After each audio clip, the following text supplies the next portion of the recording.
Good morning, everybody, and welcome to this week's Stories of Music.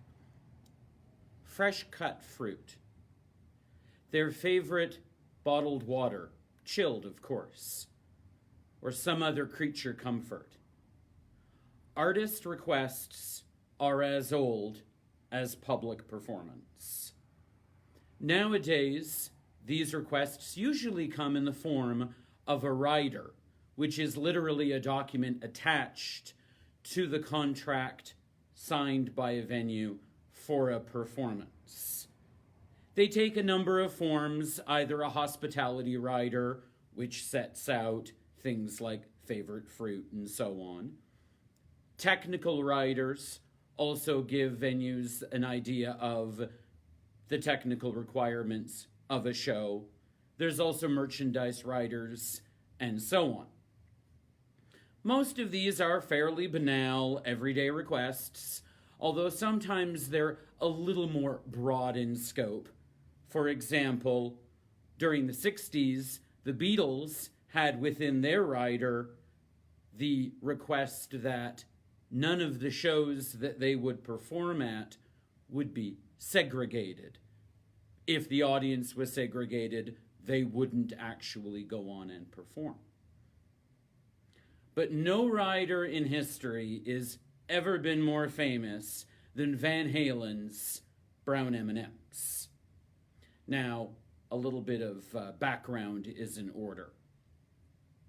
By the time Van Halen came around, rock concert performances and rock tours were getting more complex, more expensive, and required a lot more equipment.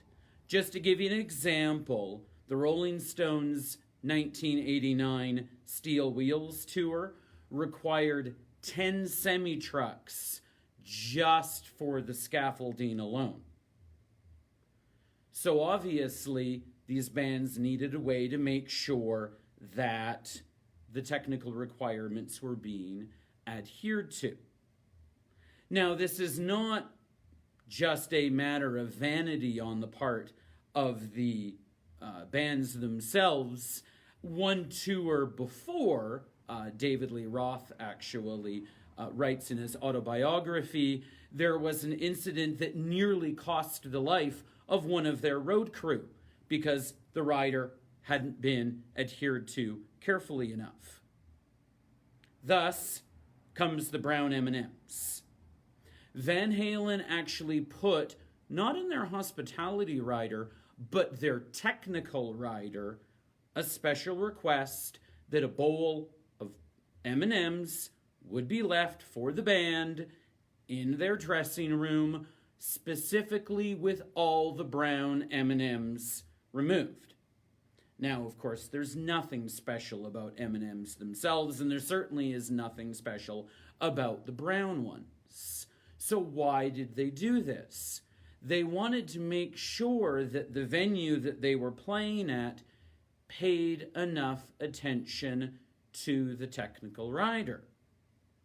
And in fact, within the rider it said if they found no bowl of M&Ms or if the brown ones were still there, not only would the band not perform, but the venue was still on the hook for the full fee to the band.